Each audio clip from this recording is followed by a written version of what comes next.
I stopped setting a place for myself. Plates, forks, even napkins, I just leave one seat empty now. I don't eat at the table. I can't. Not since that night. It's not the food that gets me. It's the smell. It shows up when I'm alone, in clean spaces, in quiet rooms. And it's always the same warm, thick, sweet, like something meant to comfort you. But left too long. I try to ignore it. But the second it hits, I'm back there again.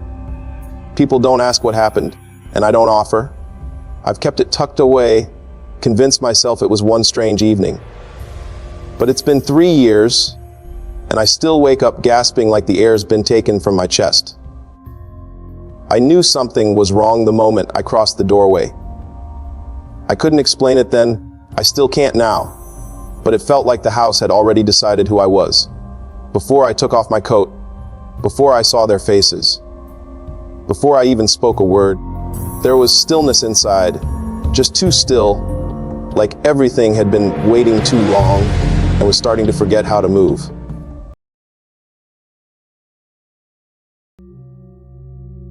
I didn't smell food at first. I smelled something sweeter, like something sealed in a warm room for years. Familiar, but distant. It clung to the air. It clung to me. I felt it settle on my skin before I even made it past the hallway. I didn't hear laughter, voices, or even music. Just the sound of a chair moving before I saw who'd pulled it back. The room wasn't empty. They were all already seated, heads tilted, eyes unfocused, like they hadn't blinked in minutes. Every plate was full, every glass untouched. There was only one chair left, and I don't remember choosing to sit. My body did it for me. I wish I'd asked why I was there. I wish I'd said anything at all. But I sat down like I'd been there before. And deep inside, something welcomed the return. It wasn't just dinner. It was a table dressed for the dead, and for the few of us still pretending we were still living. I tried to count how many people were at the table, but every time I got past 10, I lost track. Not because it was crowded, it wasn't, but because some of them sat too still to register. I'd look once and see a face, then look again and see nothing. My memory kept slipping in small ways, and the more I tried to focus, the harder it became to hold on to the shape of the room. The walls were dark. Not painted, not wood, just dark, like the color of still water. I couldn't see where the corners were, like the room had no edges, just space that refused to end. Candles burned low in wide bowls along the walls, but they didn't flicker, not once. There was no heat from them either. I held my hand near one, nothing. The others didn't speak, they didn't smile. They weren't checking phones or whispering or shifting in their seats. They just existed. Some looked tired. Some looked like they hadn't breathed in hours. One woman across from me had her hands folded in her lap, unmoving. Her eyes stayed open too long, then blinked all at once, like she'd forgotten how. The chair beside me was empty for a while. I kept glancing toward it without meaning to. Something about it made my body stiffen, like it was watching me. It wasn't just a seat, it was a placeholder. For someone, or something. Then, without sound, Oprah walked in. She didn't announce herself. There was no introduction, no polite laughter or applause. Just her, standing there like she'd always been. Her eyes passed over each person at the table, pausing slightly, just enough to make you feel like you'd been measured. When her gaze landed on me, I felt the hair on my arms lift. It wasn't fear. Not yet. It was something colder. Something that said, "You don't know what you've agreed to." She didn't sit immediately. She walked the length of the table, first slowly, her fingers dragging lightly across the back of every chair, except mine. When she passed behind me, I felt the air dip. A sudden chill under the collar, like my body had been reminded of something I forgot years ago. Then she sat. A bell rang, but there was no bell. No one moved. Yet I heard it clear, low, inside my head, and with that, the room shifted. Not visibly, not in the way lights dim or doors open, just shifted. Like something had closed behind us, like the world outside no longer mattered or no longer existed. That's when I realized no one had blinked since she entered. And neither had I. My mother said she was proof that a black woman could survive anything. She meant it every time she said it. In the way she held her breath during Oprah's interviews, in the way she kept old recordings stacked between church sermons and news clippings, in the way she spoke about her as though knowing Oprah was enough to carry us all forward. And for most of my life, I believed her. I didn't see a celebrity. I saw someone who had already climbed the walls, while the rest of us were still trying to scale. So when things started stalling for me, when I couldn't get my work seen, couldn't push my platform past that invisible wall, I started reaching out. Not to her, but to anyone who might know someone. The industry doesn't open itself to you unless you already belong, and I didn't. I just had ideas and a quiet kind of voice that people said felt safe, but never quite knew what to do with. It was an old classmate who mentioned the connection. We hadn't spoken in years, but she remembered the work I was doing. She told me Oprah's team was looking for creators, people who weren't chasing clout but had something deeper. Something steady. I didn't even hesitate. I said yes before I knew what I was agreeing to. When the reply finally came, it wasn't warm, it wasn't inviting. Just a date, short details on flight, and a message that simply said dinner. Private, no phones, speak only when asked. That should have told me everything. But I didn't ask questions. I was too busy telling myself that I'd earned it. The house was already quiet when I arrived. No doorbell, no welcome. Just a long hallway, already dimmed, and a dining room already full. Every seat was taken, except one. The empty chair at the far end faced Oprah directly. That was mine. No one spoke when I entered. A few people nodded, almost imperceptibly, but most kept their eyes low. I recognized some of them online. A woman whose podcast I'd once submitted to. A speaker whose face I'd seen next to luxury retreats and brand deals. They were all younger than I expected. Thinner, more polished, and somehow more vacant. I told myself it was nerves, that they were just focused, but something about the way they moved felt rehearsed. Forks raised and lowered at the same tempo. Smiles flickered and froze in place. No one laughed. No one whispered. The room didn't feel full of opportunity. It felt like it had been set precisely for something already decided. And when Oprah entered, no one looked directly at her. They just sat straighter, cleared their plates, smiled wider. I'd never seen obedience look so polite.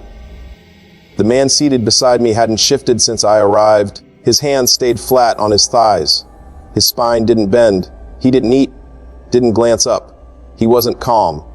He was empty, like whatever had once resisted had been trained out of him long ago.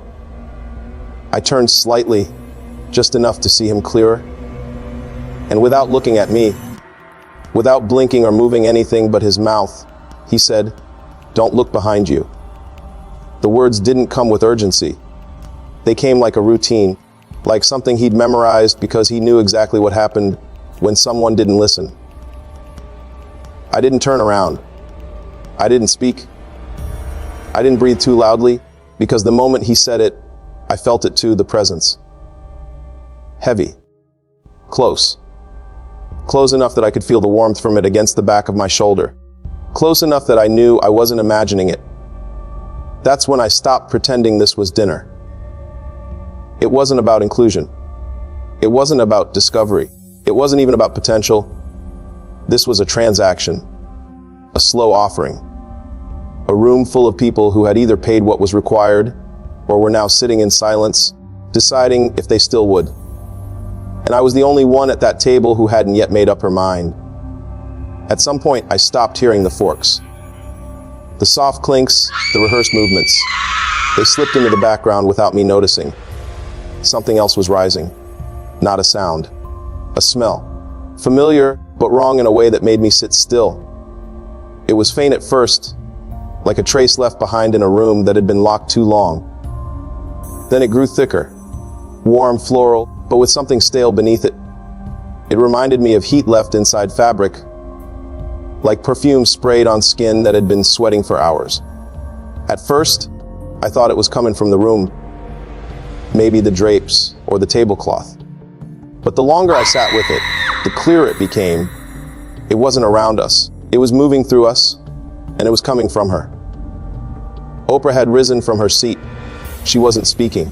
She wasn't smiling. She was walking slowly, without urgency, down the length of the table.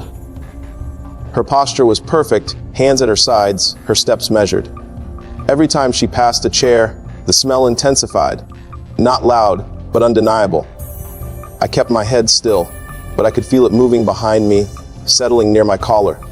When she passed, the scent hung in the air like heat. It trailed behind her, not as a fragrance, but as something attached.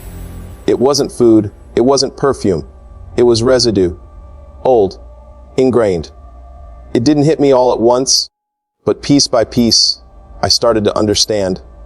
I'd smelled this before, not here, not exactly, but once, during a meeting with someone I used to admire, a woman who spoke in measured words and complimented my ambition. I remembered how I sat across from her and couldn't place the odor on her clothes, something that made me want to wash my hands after shaking hers.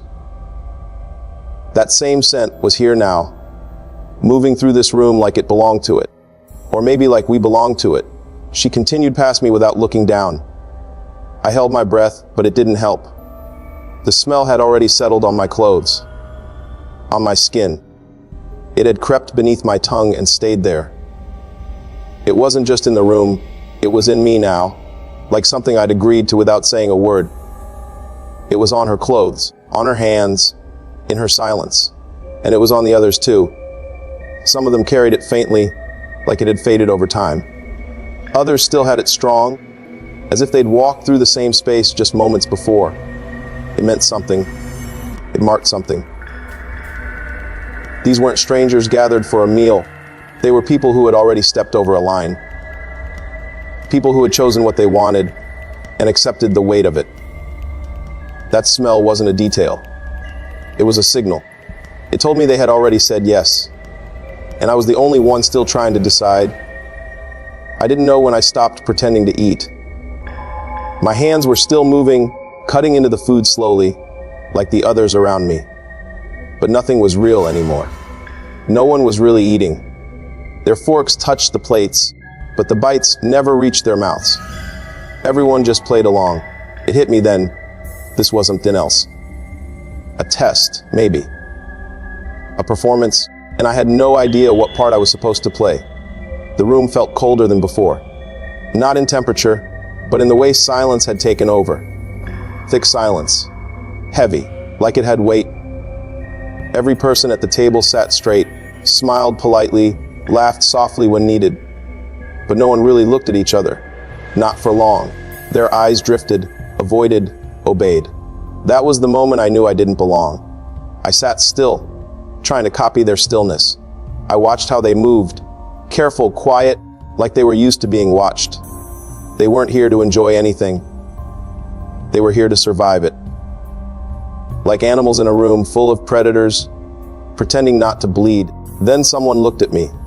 Across the table, 3 seats down, a young woman, early 20s maybe, dark skin, hair in one long braid over her shoulder. She hadn't made a sound all night. Her hands were folded tight in her lap. She raised her eyes for 1 second. Just one. And that was all it took. She wasn't like them. I saw it in her face. She was scared. It wasn't the kind of fear people show in their expressions. No shaking, no tears. It was buried deep behind her eyes, like she was holding her breath and waiting for something to end. She looked down again quickly. A few minutes passed. Plates clinked. Glasses lifted. Soft laughter floated across the table like fog.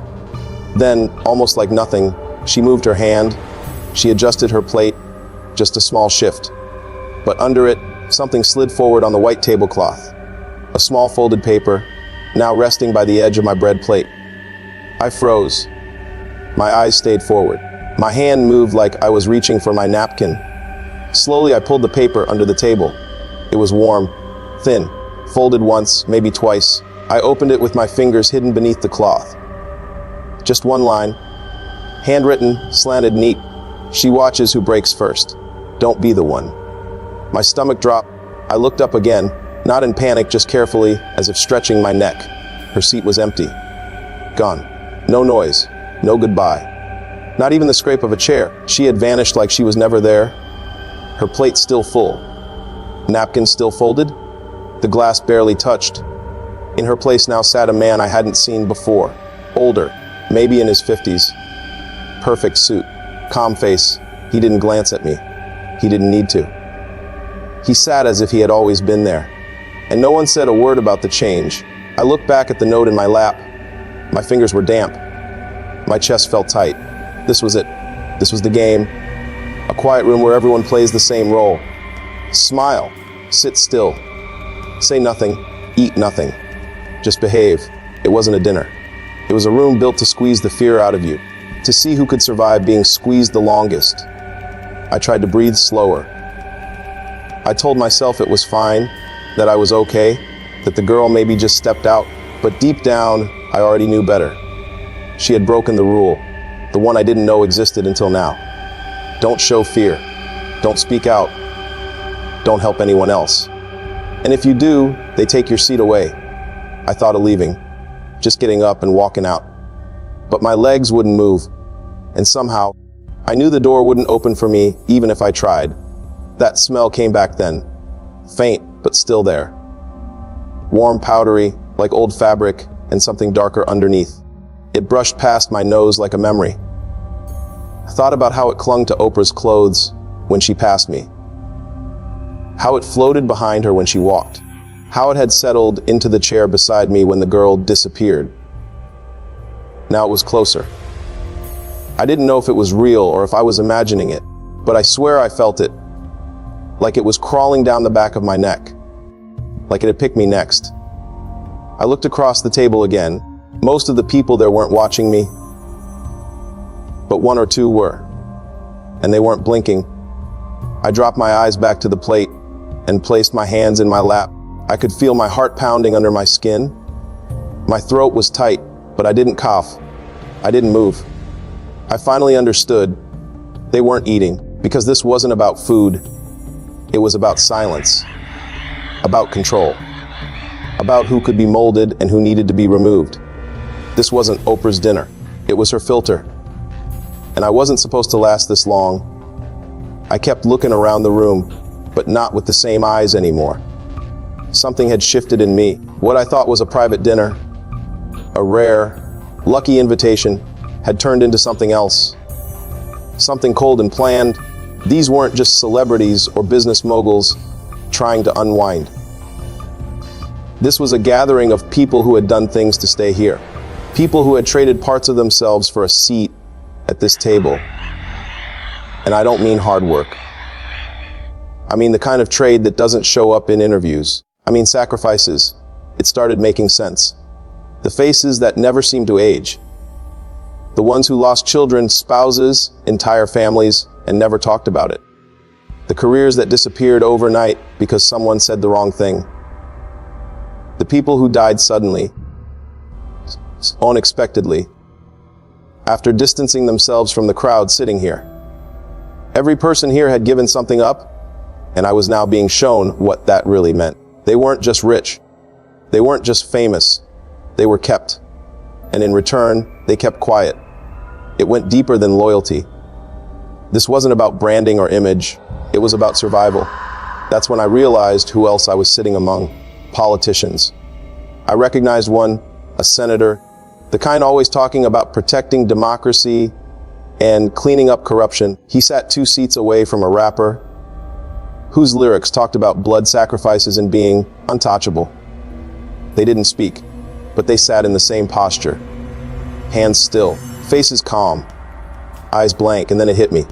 They'd all signed the same thing. Not a contract you can frame on your wall. A bond, a silence clause. Not for television, not for public relations, but for something older, something binding. That's when the word came into my head, and it wouldn't leave. The Illuminati. I used to laugh when people said it online. Thought it was a joke, a way to make sense of the world's cruelty. But this wasn't a theory. This wasn't a Reddit post. It was here. It was structured. It was alive. And it had rules. You stay in by doing what you're told. You rise by giving more than you think you can.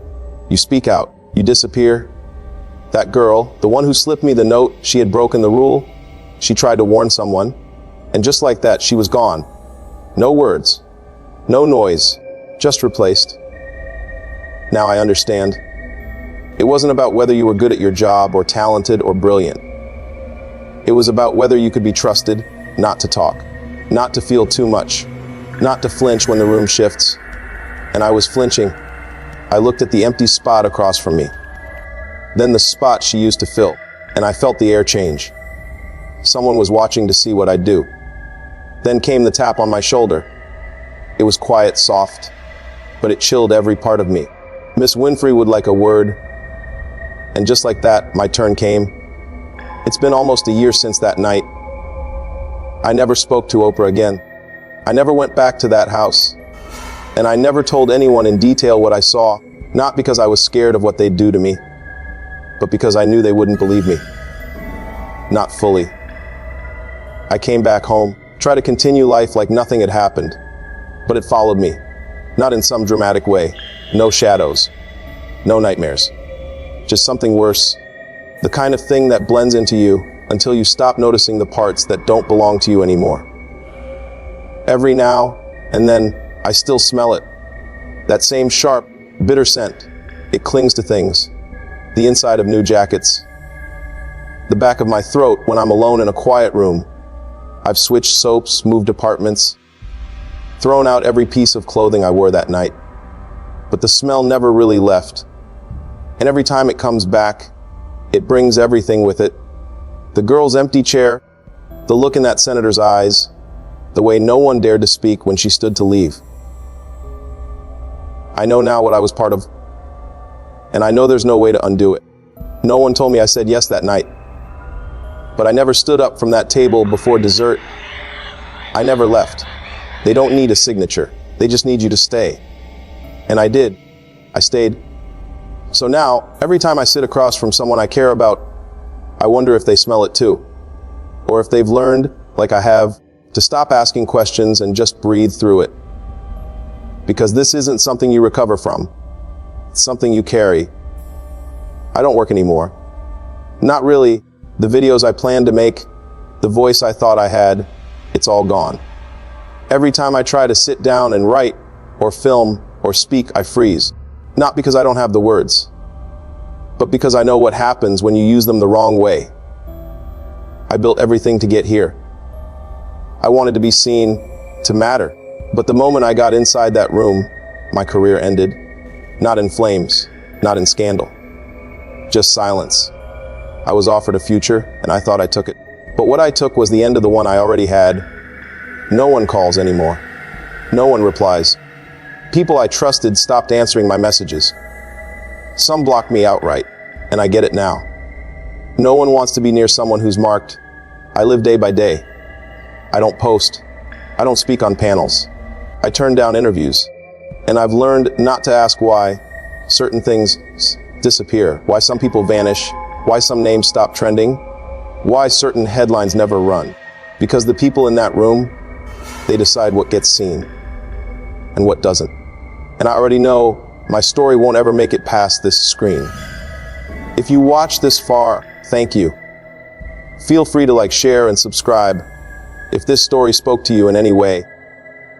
And if you've ever chased something too good to be true, just be careful what doors you walk through.